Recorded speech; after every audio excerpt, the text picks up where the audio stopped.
the reason when I first called it the fertility podcast, not the infertility podcast, is that I wanted it always to span across all that we need to know.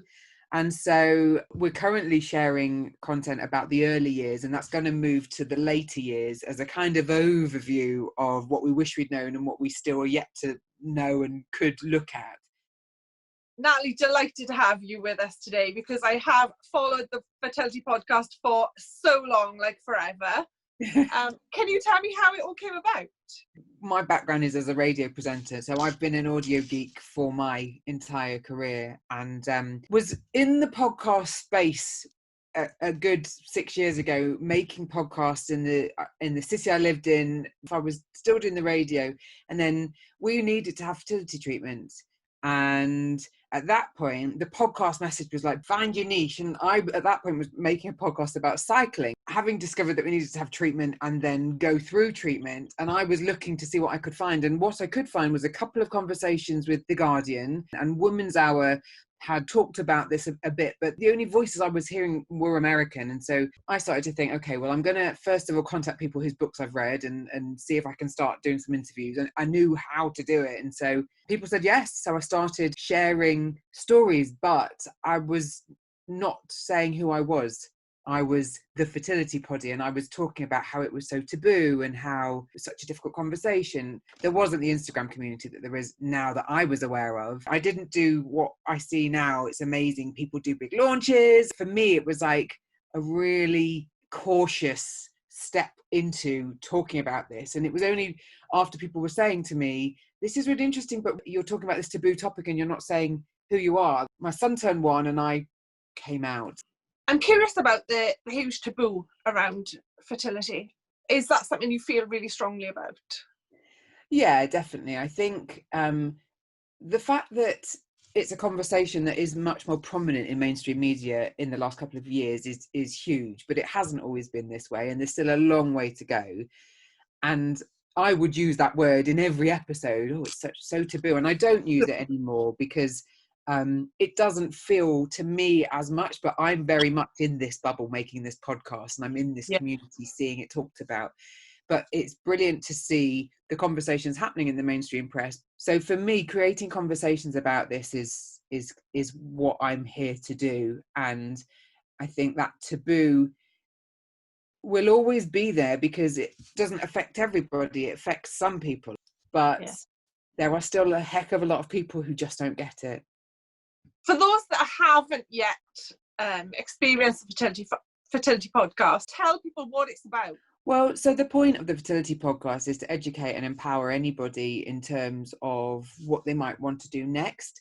And so it really is an A to Z of things that you might experience. So what we've been trying to do is to make it more easy to consume. So the kind of overview categories are getting pregnancy ready, infertility support, miscarriage, male fertility issues, and donor and surrogacy. For the last year or so, I've been hosting it with Kate Davis, who's an independent fertility nurse. And I've always been adamant about trying to be as evidence-based as possible and trying to be a credible source, because I know how overwhelming it is. So I wanted to try and give that expert opinion as well as sharing people's stories, which is what we do. And by bringing Kate into the mix, who I call my science bit, Kate is a brilliant nurse, and she is very passionate about helping women understand, and men, but predominantly she works with women, helping them understand their menstrual cycle. And she's an expert in PCOS. And she'd been doing some radio interviews and she was like, oh, I loved it. As the podcast has evolved, I've wanted it to have that element of evidence-based and that expert side to it, because I want it to be something that people can trust. What part of your journey, what made you identify that need? To be me. Come to fruition. Yeah, to actually come out there and say, this is me, this is what I'm about. Well, one incident was at Fertility Fest in 2016, where someone who I'd met who'd been listening to the podcast said, why don't you say who you are? It's really lovely to meet you and it's been really helpful. And I suppose that realization that actually what I was doing was helping people and was making a difference made me want to own it more. So that was the first step. And the second step was, I suppose, my son turned 1 and I was a bit further into how it all felt.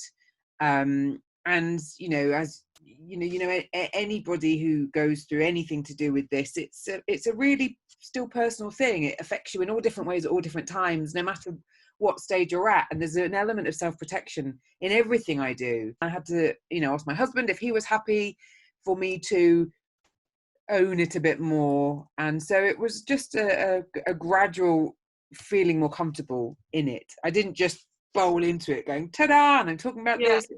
I think it was very thought out. The more I look back on how I did it. I know we're in quite unique times now with COVID. Has that changed anything for you? And what impact do you think that's having on the trying to conceive community and the fertility community? Personally, for me, it's changed kind of the emphasis on things. So the coaching work that I've done has come more to the forefront, because in the communities that I have, the stress around all of this has been, paramount, with treatment being stopped and then started and new restrictions. And even the fact that now people are worried that they're going to be too old to be eligible for treatment. So that emotional support that, I as I mentioned before, I've started is a big part of what has changed in my world in terms of what I want to be putting out and into the work I do. In terms of the changes in the industry, I think the fact that the whole online movement has enabled people, I hope that people can feel empowered, even if they're on a waiting list or what have you, to do home tests, to have more conversations with different experts. They don't just have to wait to be told they need this treatment and told they have to go to that clinic. I think that there's so much more that we're able to do now because of what's happened and our access to tech.